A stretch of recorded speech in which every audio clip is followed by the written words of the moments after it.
Hello नमस्कार दोस्तों। MR के स्टडी परिवार में आप सभी का स्वागत है। तो आ जाइए सभी देखते हैं एक बार हथियार सीरीज को। जैसा कि आपका डीआरडीओ का एग्जाम की डेट आ चुकी है, तो उसी को देखते हुए हम आपके लिए लाए हैं आप विशेष रूप से हथियार सीरीज। जैसा कि डीआरडीओ में हथियार वगैरह बनाए जाते हैं, तो इसीलिए हम आप सभी के लेके आए हैं हथियार सीरीज। और ये हथियार सीरीज में ऐसा नहीं है कि ये खाली आपको मैथ के ही क्वेश्चन मिले।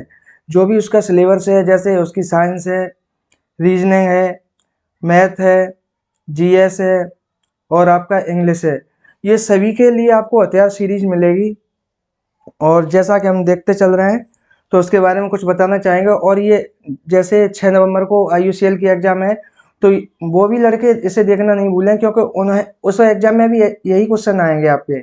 और जो ये सीरीज में क्वेश्चन रखे गए हैं, तो ये वही क्वेश्चन रखे गए हैं जो लेटेस्ट ईयरों में क्या कहते हैं, ये डीआरडीओ की एग्जाम में क्वेश्चन आए हुए हैं, वही वाले क्वेश्चन रखे गए हैं। तो आप देख लीजिए, थोड़ा डीआरडीओ के बारे में समझ लीजिए कि क्या उसका एग्जाम है, एग्जाम का सिलेबस क्या है, तो उसके बारे में हम देखते हैं। तो ये देख लीजिए, जो टेबल फर्स्ट है, जो टेबल फर्स्ट आपको दी हुई है, जैसे ये टेबल फर्स्ट आपको दी हुई है for the post of S T A B. तो ये आपको जो एस टी ए बी है, ये आपको जैसे ग्रेजुएशन वाले, ग्रेजुएशन में आपका जैसे बीएससी हो गया, अब बीएससी वो मैथ से हो, केमिस्ट्री से, फिजिक्स से, किसी से भी हो, जैसा उसमें मांगा गया है। और डिप्लोमा, डिप्लोमा चाहे वो मैकेनिकल से हो या अदरवाइज किसी और से भी मांगा गया हो, तो उसके लिए है। तो उसमें क्या होगा, जो आपका सीबीटी होगा, जैसे ये लिखा है आपका सीबीटी फॉर स्क्रीनिंग। तो सीबीटी फॉर स्क्रीनिंग, ये स्क्रीनिंग टेस्ट है, ये खाली क्वाली जो आपका होगा, जो सेकंड सीबीटी के लिए मेरिट बनेगी वो इसी पेपर की बनेगी। मानो सेकंड पेपर को देने के लिए, ना कि फाइनल मेरिट बनेगी, वो फाइनल मेरिट बनेगी वो आपका सीबीटी 2 पर बनेगी। तो ये आपका क्वालिफाइंग नेचर होगा, बशर्ते क्या होगा, इसकी भी एक कट ऑफ लगेगी। तो आपको ज़्यादा से ज़्यादा मार्क लाने होंगे। तो ये जो एस टी ए बी है, ये आपका है बीएससी के लिए और डिप्लोमा, डिप्लोमा पास आउट स्टूडेंटों के लिए। तो आप देख लीजिए जो टेस्ट होगा उसमें आपका क्या क्या सब्जेक्ट होगा। तो देख लीजिए, टेस्ट कॉमन, ये दिया भी है आपका, लिखा है test common to all post course. तो जो भी ऑल पोस्ट हैं उस सभी के लिए, ग्रेजुएशन से या डिप्लोमा से एस टी ए बी में, तो उसके लिए जो सिलेबस है वो देख लीजिए। क्वांटिटिव क्वांटिटिव एबिलिटी एप्टीट्यूड, और उसके बाद हो गया आपका जनरल इंटेलिजेंस हो गया एंड रीजनिंग, मतलब general intelligence and reasoning ability. और उसके बाद देख लीजिए जनरल अवेयरनेस, इंग्लिश लैंग्वेज, और वो भी इंग्लिश आपका कैसा होगा, बेसिक नॉलेज पर आधारित होगा, और जनरल साइंस। तो ये आपका सब्जेक्ट है। तो ये कुल मिला के जो एग्जाम आपका सीबीटी होगा, कंप्यूटर बेस्ड एग्जाम होगा, तो उसमें 120 क्वेश्चन आएंगे आपके। कितने आएंगे? 120 क्वेश्चन आएंगे, नंबर ऑफ क्वेश्चन। और मैक्सिमम मार्क कितने? 120। आपका जो प्रत्येक क्वेश्चन 1 नंबर का होगा, और ड्यूरेशन होगा आपका जो एग्जाम के लिए, वो होगा आपका 90 मिनट। कुल मिला के जो भी एग्जाम है वो आपको कितने में क्वालिफाई करनी पड़ेगी, मानो एग्जाम आपको देना के लिए टाइम मिलेगा ओनली 90 मिनट मिलेगा। तो कुल मिला के जो हम देख रहे हैं वो खाली सीबीटी फर्स्ट के लिए देख रहे हैं। और जो भी आएगी अब उसी में देख लो, टेबल 2 में। तो जैसा कि यहाँ पे दिया है आपका टेबल 2, तो टेबल 2 आप देख लीजिए, ये for the post of tech है, ये आईटीआई वालों के लिए है। तो इसमें क्या होगा, जो आपका सीबीटी फर्स्ट होगा, सीबीटी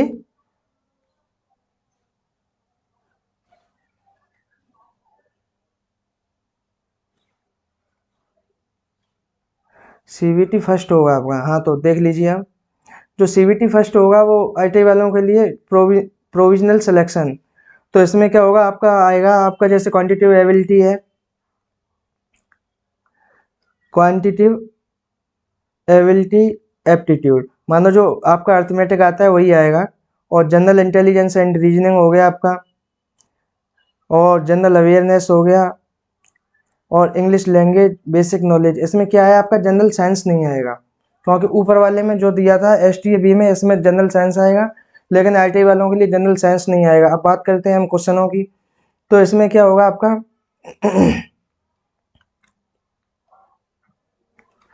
देख लीजिए। तो इसमें क्या होगा, नंबर ऑफ क्वेश्चन, इसमें 40 क्वेश्चन होंगे। तो 40 क्वेश्चन आपके कैसे होंगे, ये होंगे आपके नॉन टैग, और 80 क्वेश्चन होंगे ये होंगे टैग। तो इसके लिए खाली एक ही एग्जाम होगा, और दूसरा सेकंड इसका स्टेज होगा वो होगा ट्रिक टेस्ट का। तो उसके बारे में बाद में बात करेंगे। और इसमें टोटल आपका इनका पेपर होगा, जो मैक्सिमम मार्क होंगे वो 120 ही होंगे, और टोटल टाइम होगा वो 90 मिनट होगा। तो ये चाहे वो ITI का हो, चाहे वो बंदा BSc वाला हो या डिप्लोमा होल्डर हो, तो ये सभी के लिए है जो क्लास, जो हथियार सीरीज आपके लिए चलाई जा रही है। तो इसे देखना नहीं भूलें, क्योंकि ये आपको एग्जाम फाइट करने में विशेष मदद करेगा। तो आप देख लीजिए एक चीज़ को, वो क्वेश्चन नंबर 1 से स्टार्ट करते हैं कि एक आयत का परिमाप, आप आगे क्वेश्चन को पढ़ते जाइए, कि एक आयत का परिमाप 50 मीटर है और एक भुजा की लंबाई क्या है, 11 मीटर है। तो आयत का क्षेत्रफल होगा, मानो कोई आयत दिया है, उसका परिमाप दिया है 50 मीटर, भुजा की लंबाई दी है 11 मीटर, तो आयत का क्षेत्रफल क्या होगा।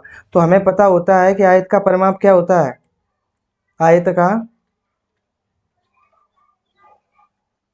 आयत का परिमाप। तो आयत का परिमाप क्या होता है, 2 कोष्टक L प्लस B। अब ये 2 कोष्टक L क्या होती है, लंबाई, और B होती है चौड़ाई। अब हमें दिया है कि आयत का परिमाप कितना दिया है, 50 मीटर, और 2। अब देख लो लंबाई, L का मान कितना दिया है आपका, 11 दिया है। देखो यहाँ से ये जो 11 दिया हुआ है आपका, ये वाला, ये क्या है, लंबाई है, अर्थात L बराबर कितना दिया है उसने, 11 मीटर दिया है। तो L का मान रखो 11 प्लस B हमें निकालना है, और B निकाल लेंगे तभी तो उसका हमें क्षेत्रफल पता चलेगा। तो आप निकाल लीजिए, 2 से ये कितने कट जाएंगे, 50 कट जाएंगे, कितने टाइम्स, 25 बार। और यहाँ देख लीजिए 25, अब 11 प्लस B बचा, 11 को इधर लेके आओगे तो ये माइनस के हो जाएंगे बराबर B, अर्थात जो B की वैल्यू है 25 में से 11 जाएंगे तो कितना बचेगा, 14। तो B का मान आ गया 14। अब हमें मान किसका निकालना है, आयत का क्षेत्रफल। अब आयत का क्षेत्रफल क्या होता है, आयत का क्षेत्रफल होता है लंबाई गुणा चौड़ाई। अब लंबाई कितनी थी आपकी, 11, और चौड़ाई कितनी है, 14। अब 14 का 11 से आप मल्टीप्लाई करोगे तो 11 4 44, और 11 एकन 11, 11 और 4 कितने होते हैं, 15। अब देखो क्षेत्रफल है तो इसका फॉर्मूला क्या बनेगा, अगर ये माप दी हो मीटर में तो मीटर स्क्वायर हो जाएगा, सेंटीमीटर में दी हो तो सेंटीमीटर, जो भी यूनिट हो उसका स्क्वायर हो जाता है, क्योंकि 2 बार गुणा होता है तो उस पर पावर आ जाती है। तो यही आपका क्या होगा, आंसर। तो आप देख लीजिए इसका आंसर कितना होगा, 154 मीटर। क्या आंसर होगा इसका, 154 मीटर स्क्वायर। इसके बाद अगला क्वेश्चन देखते हैं। अगला क्वेश्चन आपका क्या है, देख लीजिए कि 84 भाग 32 गुणा 8 माइनस के 15 भाग 8 इंटू, फिर ब्रैकेट स्टार्ट है 19 माइनस के 35 का मान क्या होगा। तो यहाँ लिख लीजिए, देखो 84 भाग कितना है, 32,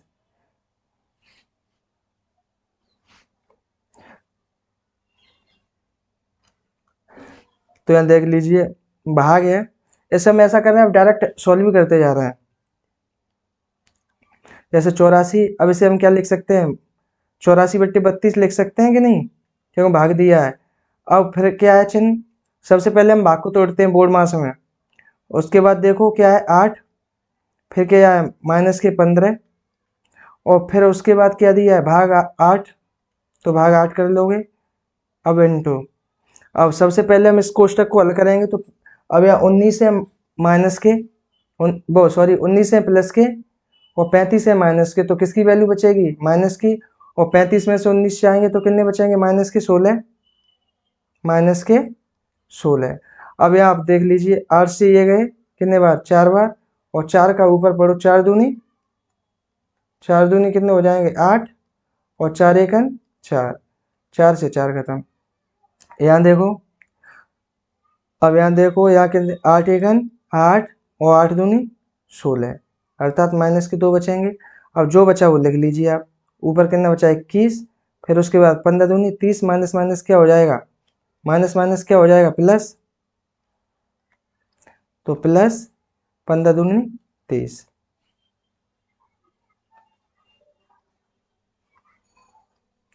अब 21 और 30 कितने हुए? 51। कितने हुए? 51। अब यही मेरा क्या हो जाएगा आंसर। तो ऐसे ही हम निकालते चलेंगे। देखो क्वेश्चन कोई आप ये सोच रहे होंगे ये काफ़ी सरल सरल क्वेश्चन रख दिए हैं, सरल नहीं, डीआरडीओ में अक्सर ऐसे ही क्वेश्चन आते हैं।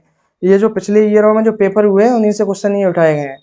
तो आप देख लीजिए अगला क्वेश्चन है, एक वस्तु को 12.5% के लाभ पर 18,000 रुपये में बेचा गया, क्रय मूल्य ज्ञात कीजिए। अब इसका फ्रैक्शन बना लो आप, जैसे 12.5% है।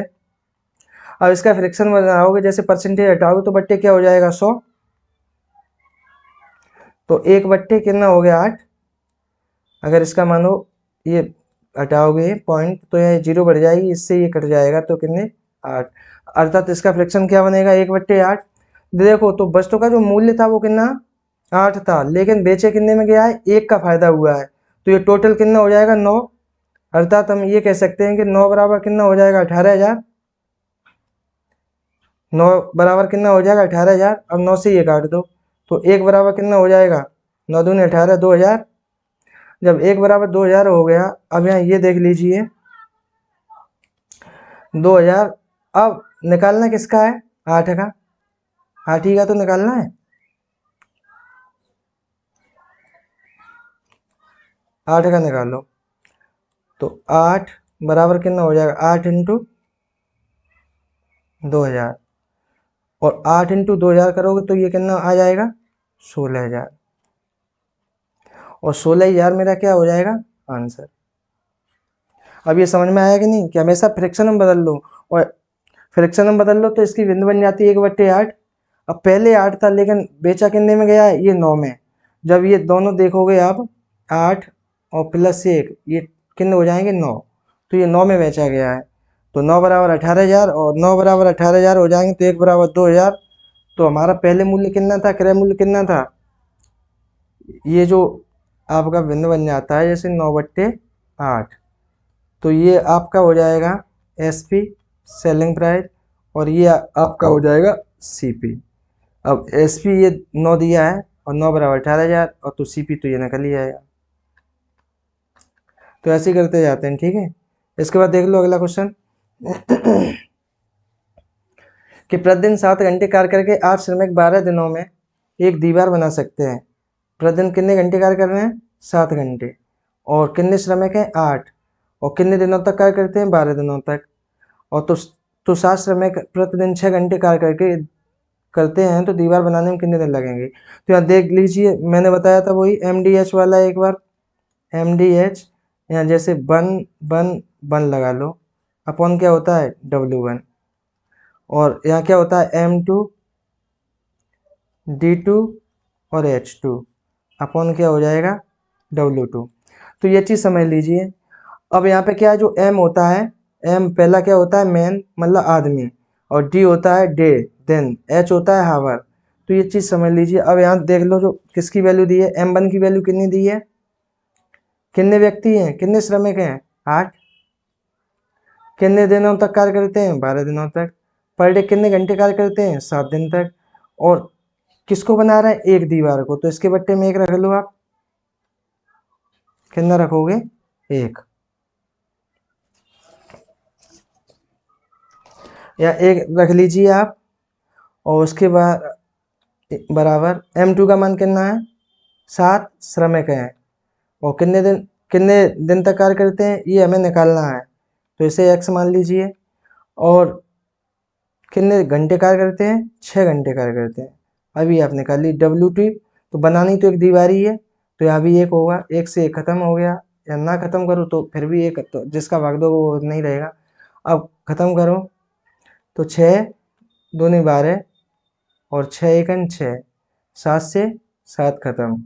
अब आप देख लीजिए x की वैल्यू कितनी आई 8 दूनी 16, तो x बराबर कितना हो जाएगा 16, और x बराबर 16 यही आपका क्या आ जाएगा आंसर 16 डेज। तो अब देख लो 16 दिन कहाँ दिया है, इसका कौन सा आंसर होगा लास्ट। तो इसके बाद देखो अगला क्वेश्चन, तो बाई को उत्तीर्ण होने के लिए 40% अंक प्राप्त करने होंगे, वह 20 अंक प्राप्त करता है और 40 अंकों से अनुत्तीर्ण हो जाता है, परीक्षा के अधिकतम अंक क्या हैं? देखो, उत्तीर्ण होने के लिए कितना परसेंटेज चाहिए आपको? उत्तीर्ण के लिए प्रतिशत कितना चाहिए? 40% चाहिए, पर वो अंक कितने लाता है? 20। अगर वो उत्तीर्ण होता, अगर वो 40% अंक आते तो उस कितने की और जरूरत पड़ती? 40 अंकों से अनुत्तीर्ण हुआ है तो 40 की और जरूरत पड़ती। मानो 20 तो उसके थे, 20 थे, और कितने से अनुत्तीर्ण हुआ है? 40 से। तो ये और इसमें हम जोड़े दें तो हमारा ये उत्तीर्ण हो जाएगा कितने के बराबर? 40% के बराबर। अब वो ये पूछ रहा है कि परीक्षा के अधिकतम अंक क्या है? तो अधिकतम अंक हर चीज कितना होता है अपने आप में? 100% होता है।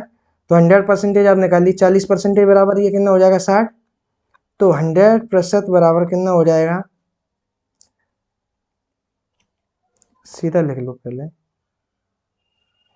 तो देखो यहाँ देख लीजिए, 40% बराबर कितना हुआ आपका? 60 हुआ। अब यहाँ मुझे कितना निकालना है? 100%। तो 100% बराबर क्या हो जाएगा? मैंने आपको बताया है कि जो भी संख्या दी हो उसे लो बट्टे में, अर्थात उसका भाग दे दो, और जो भी निकालना हो उसका क्या कर दो? गुणा। अब आप देख लीजिए, 0 से 0 खत्म, और 4 से ये कितने बार कटेगा? 25 बार, और 25 का 6 से आप मल्टीप्लाई करोगे तो कितना आएगा? 150, अर्थात 150। तो जो आंसर होगा वो कितना होगा? 150। अब देखो 150 है इसमें, यही मेरा आंसर है। तो उसे उत्तीर्ण होने के लिए कितना परसेंटेज चाहिए था? 40। अब उसने अंक कितना प्राप्त किया है? 20, और 40% वो 40 अंकों से उत्तीर्ण हो गया, तो 40 और हम जोड़ दें तो उसके 40% के बराबर हो जाएंगे। तो 40% बराबर कितना हुआ? 60। और फिर हमें निकालना कितना है? अधिकतम अंक। अधिकतम कितना होगा? 100%। 100% आप निकाल लीजिए, आंसर हो जाएगा। इसके बाद देखते हैं अगला क्वेश्चन।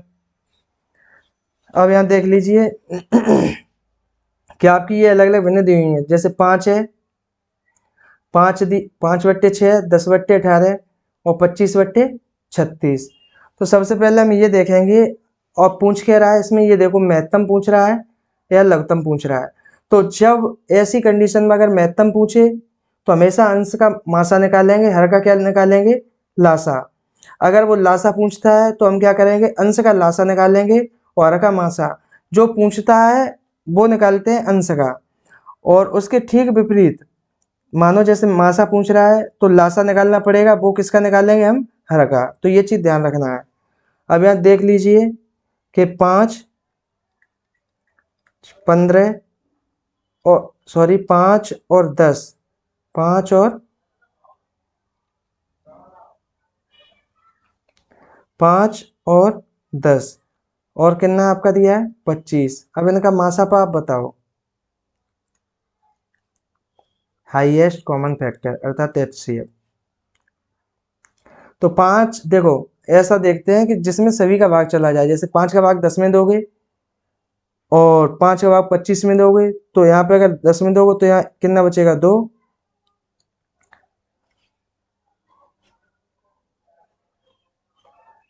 अब यहाँ देखो 5, 10, इतना तो सभी जानते हैं कि 5, 10, 25 का HCF कितना होगा आपका? कितना हो जाएगा? 5। अब यहाँ देखो 6 का भाग 18 में भी चला जाएगा, 36 में भी चला जाएगा। अब यहाँ मुझे क्या देखना है? LCM। देखो अगर 6 से भाग दोगे तो 36 में भी चला जाएगा, 18 से भाग दोगे फिर भी 36 में चला जाएगा। तो यहाँ से मुझे पता चल गया कि 6, 18 और 36 का जो LCM होगा वो मेरा कितना होगा? 36। अब वो पूछ के रहे महत्तम समापवर्तक क्या है, ज्ञात कीजिए। अब जो आंसर इधर दिखाई दे रहा है आपको HCF में और LCM में, वही मेरा आंसर हो गया। तो भिन्न मेरा क्या होगी? अंश का पूछा है, जो पूछ रहा है वो हमेशा अंश का निकालेंगे। तो 5 बट्टे कितना हो जाएगा? भिन्न 36। वही मेरा क्या हो जाएगा? आंसर। तो इसका जो आंसर होगा वो क्या होगा? 5/36। इसके बाद अगला क्वेश्चन देखो। तो मासा दिया हो तो अंश का ही निकालेंगे, लासा दिया हो तो भी अंश का निकालेंगे, उसके ठीक विपरीत निकालेंगे हर का। अब यहाँ देख लीजिए 10 सेंटीमीटर त्रिज्या 21 सेंटीमीटर ऊंचाई वाले शंकु का आयतन ज्ञात करो। तो जो शंकु होता है, शंकु का आयतन देखो, यहाँ त्रिज्या दी है आपकी, आर कितनी दी है 10 सेंटीमीटर, और ऊंचाई क्या होती है एच, एच भी कितनी दी है, एच दी है आपकी 21 सेंटीमीटर।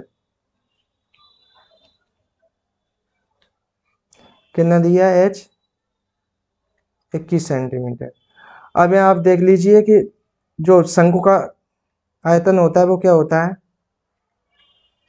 शंकु का आयतन या वॉल्यूम ऑफ कौन, 1/3, अर्थात जो बेलन का होता है उसका 1/3 होता है, 1/3। अब बेलन का क्या होता है, पाई आर स्क्वायर एच। अब लगा तो 1/3, पाई का मान क्या होता है 22/7, आर का मान क्या दिया है 10। अब स्केच चढ़ा है तो कितने बार गुणा करना पड़ेगा, 2 बार, और एच का मान कितना है 21, तो 7 3 21, और 3 से ये 3 कट गए, तो कुल मिला के ये ऊपर 21 खत्म, नीचे भी 21 खत्म। अब यहाँ कितने बचे 22 इंटू 100, और 22 का 100 से मल्टीप्लाई करोगे तो कितना आएगा 2200।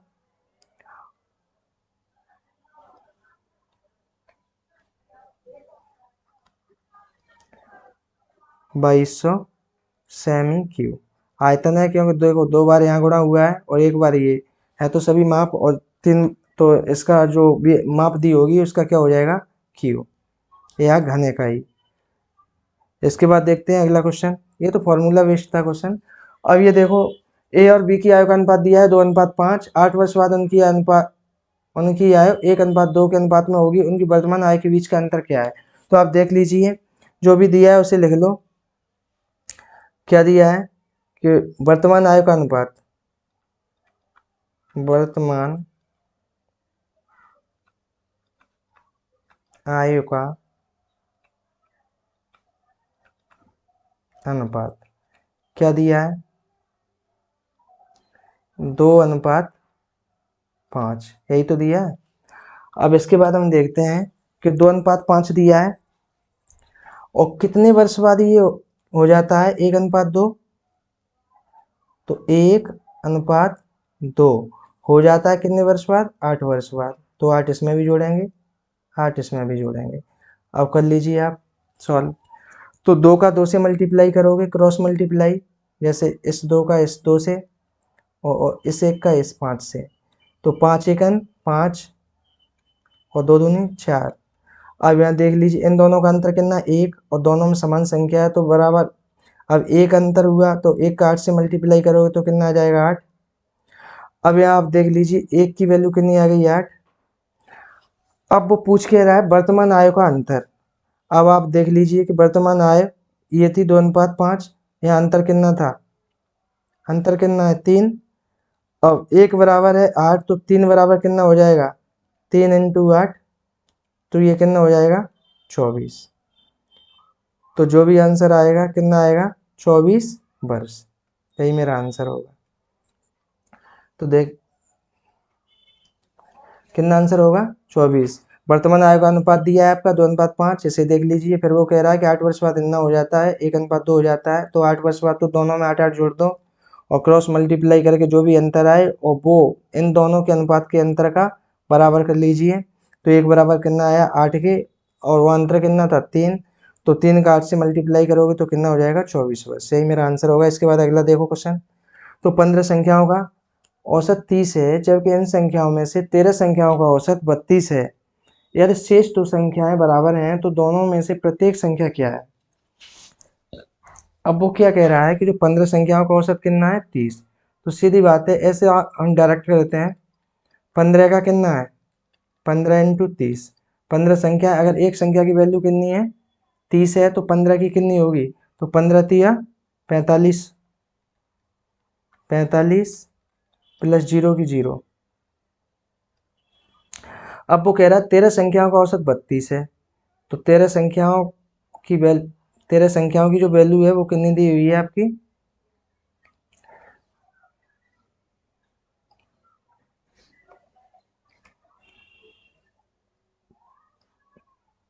13 संख्याओं की वैल्यू क्या है 32। अब 13 का 32 से मल्टीप्लाई कर लो, 13 दूनी 26 और 13 ती 39, 39 और 2 कितने हुए 41। अब यहाँ आप घटा लीजिए जो भी इनका अंतर आएगा। अब यहाँ देखो यहाँ 15 थे या 13 थे, अब इधर अंतर कितने का है 2 का। अब यहाँ देखो 10 में से 6 जाएंगे तो 4 बचेंगे आपके, और यहाँ 14 में से 14 रह गए, 14 में से 1 जाएगा तो वो सॉरी 4 रह गए, 4 में से 1 जाएगा तो कितना बचेगा 3। अब 2 बराबर है 34 के, क्योंकि 2 ही संख्याओं की तो थी और कह रहा है वो प्रत्येक संख्या बराबर है। तो ये जो दोनों संख्या है वो दोनों संख्याओं की वैल्यू कैसी होगी बराबर, तो 1 की कितनी आ जाएगी 2 का इससे दोगे तो 1 बराबर 17। अब यही मेरा क्या हो जाएगा आंसर। तो इसमें कुछ ना है, दोनों का गुणा मल्टीप्लाई कर लो और जो दोनों संख्याओं का अंतर आता, मानो 15 संख्याओं का 30 है और 13 का 32 है, तो 15 का 30 से करो, 13 का 32 से करो, जो भी अंतर आए उसे हम किससे भाग दे देंगे 2 से। 2 से क्यों देंगे कि दोनों संख्याओं की वैल्यू कैसी है समान है, तो 1 की जो वैल्यू आती है वही मेरा आंसर होगा। इसके बाद देखते हैं अगला क्वेश्चन। जैसे निम्न समीकरण में x का मान ज्ञात कीजिए। ये x बराबर दिया 144, ये कितना दिया 144 बट्टे 0.144 इज इक्वल टू 14.4 बट्टे एक्स। तो यहाँ देख लीजिए अब x की वैल्यू निकालनी है तो x इज इक्वल टू क्या हो जाएगा 14.4 इंटू 0.144, यही तो हो जाएगा, और उसके बट्टे में क्या आ जाएगा आपका 144। अब यहाँ देखो ये पॉइंट हटाओगे आप तो यहाँ क्या बढ़ जाएगा एक जीरो, और जब यहाँ जीरो बढ़ेगा, अब ये देखो 144 से 144 कट गए, अब नीचे क्या बचेंगे 10, और ये जीरो हटाओगे तो 1.1 अंक पीछे फिसल जाएगा, अर्थात तो x की वैल्यू कितनी आ जाएगी 0.0144। यही मेरा क्या हो जाएगा आंसर, और जो भी आंसर हो वही मेरा राइट आंसर होगा दिया हो, तो इसका बीटेक होगा सही। इसके बाद देखते हैं अगला क्वेश्चन। जैसे साधारण ब्याज की निश्चित दर पर 7500 रुपये का मूलधन 8 वर्षों में 11,700 रुपये हो जाता है, वार्षिक ब्याज दर ज्ञात कीजिए। तो इनमें देख लो कि 8 साल में अंतर कितना आया है 11,700। 8 सालों में हमें कितनी ब्याज मिली है ये देख लेते हैं सबसे पहले। 8 वर्ष में प्राप्त ब्याज, 8 वर्ष में प्राप्त ब्याज कितना होगा 11,700 माइनस के 7,500। आप घटा लीजिए, 2 जीरो की जीरो, 7 में से 5 गए 2 बचे, और 11 में से 7 जाएंगे तो कितने बचेंगे 4। अब ये 8 वर्ष में आया है तो 1 वर्ष में कितना हो जाएगा, 1 वर्ष में कितना हो जाएगा 4200 बट्टे 8, 8 का भाग 2 तो 8 पंजे 40, और 8 पंजे 40 बचा कितने 2, 20 हो गए, 8 दूनी 16 और 8 पंजे 40, 4 बचे तो 40 हो गए। अब अर्थात 1 वर्ष का जो ब्याज है, क्योंकि देखो जो एसआई होती है वो सभी वर्षों के लिए समान होती है, अर्थात साधारण ब्याज चाहे वो पहली वर्ष के लिए हो चाहे वो 8वीं वर्ष के लिए हो, पहली वर्ष में भी 525 रुपये रहेगी और 8वीं वर्ष में भी 525 रुपये रहेगी। तो ये आपको प्राप्त हुए 525 रुपये 1 साल में ब्याज प्राप्त होता है। अब कितने पे प्राप्त होता है 7,500 रुपये पे, तो आप निकाल लिए कि 525 7,500 का कितने प्रतिशत हुआ, तो 525 बट्टे कितना करोगे 7,500 इंटू 100, तो देखो 2 जीरो से ये 2 जीरो खत्म हो जाएंगे। अब ये 25 से काट दो तो 25 दूनी 50 और 25 एकन 25, अब 25 ती और 75 और 3 सत्ते ये कितना हो जाएगा 21, अर्थात जो हमें वैल्यू प्राप्त हुई वो कितनी हो जाएगी 7, और यही मेरा क्या हो जाएगा आंसर। इसके बाद देखते हैं अगला क्वेश्चन। इसमें फॉर्मूला वो लगा ही नहीं साधारण ब्याज वाला, ऐसे भी आप कर सकते हो, ये सिंपल तरीका है। अब यहाँ देख लीजिए, एक 500 मीटर लंबी रेलगाड़ी 36 किलोमीटर प्रति घंटा की गति से चल रही है, यदि वह एक पुल को 70 सेकंड में पार करती है तो पुल की लंबाई क्या होगी। तो यहाँ देख लीजिए, आगे देखते हैं उसकी रेलगाड़ी की स्पीड क्या दी है। तो रेलगाड़ी की ट्रेन की गति कितनी है, ट्रेन की गति किस में दी है, 36 किलोमीटर पर हावर। पर एक चीज़ यहाँ देख लीजिए, सारी जो मानो वैल्यू दी हुई है वो मीटर में दी हुई है या सेकंड में दी हुई है। तो ये किलोमीटर पर आवर में है, तो मुझे क्या करना पड़ेगा, चेंज करना पड़ेगा। तो इसे किस में चेंज करना पड़ेगा, मीटर पर सेकंड में। और मीटर पर सेकंड में करेंगे तो कितने का मल्टीप्लाई करेंगे, 5/18 का। 18 दूनी 36, अर्थात 5 दूनी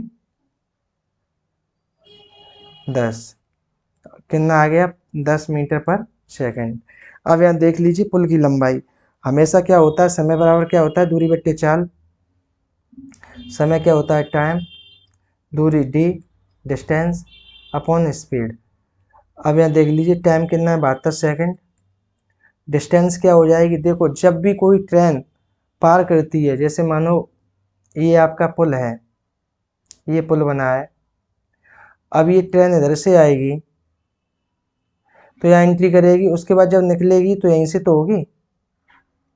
तो ये जैसे ट्रेन, अब ये मानो किसकी 500 मीटर लंबी है ये, तो रेलगाड़ी की 500 मीटर हो गई, और ये कितना हो जाएगा, एक्स ही तो हो जाएगा।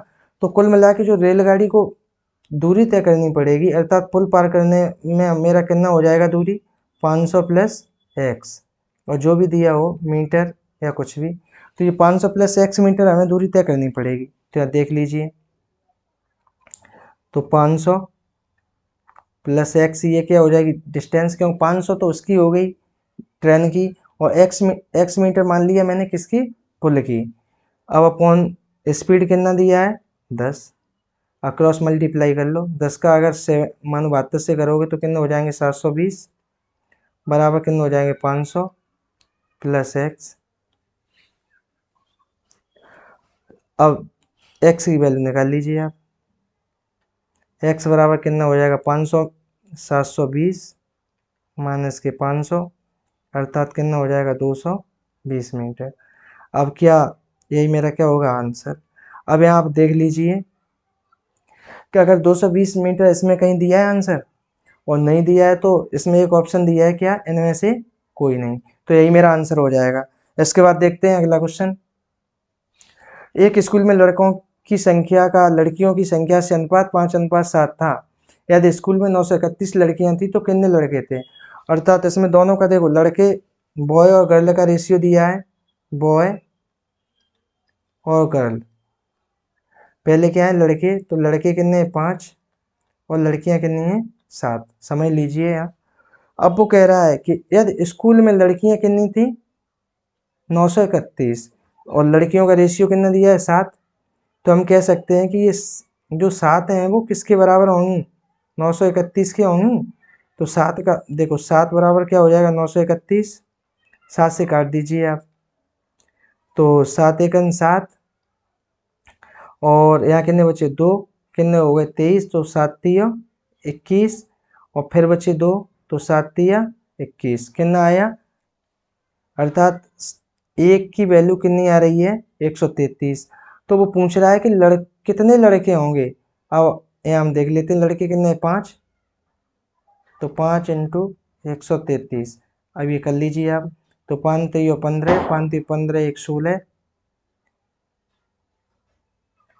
5 3 15, 5 3 15 और 1 16, और 5 1 5, 5 और 1 कितने हो जाएंगे, 6। अर्थात आंसर मेरा कितना हो जाएगा, 665। अब आप देख लीजिए, 665 इसमें कहीं दिया है, यही। तो आंसर मेरा क्या होगा, 665। इसके बाद देखते हैं हम अगला क्वेश्चन। तो यही मेरा लास्ट क्वेश्चन था। तो कुल मिला के इस तरह ये पूरी सीरीज मानो समाप्त हो रही है यहीं पे। मानो ये पहला ही इसका वो था क्लास। तो ये हथियार सीरीज है, आपके लिए ऐसी विशेष क्वेश्चन लाती रहेगी, चाहे वो किसी भी के भी हों, चाहे वो साइंस के हों, चाहे रीजनिंग के हों, चाहे मैथ के हों, चाहे इंग्लिश के हों, चाहे वो जीएस के हों। तो इस सीरीज़ को आप देखना नहीं भूलें, और हो सके तो ज़्यादा से ज़्यादा सब्सक्राइब करें, शेयर करें और लाइक करें। तो ये सीरीज़ को देखना नहीं भूलें।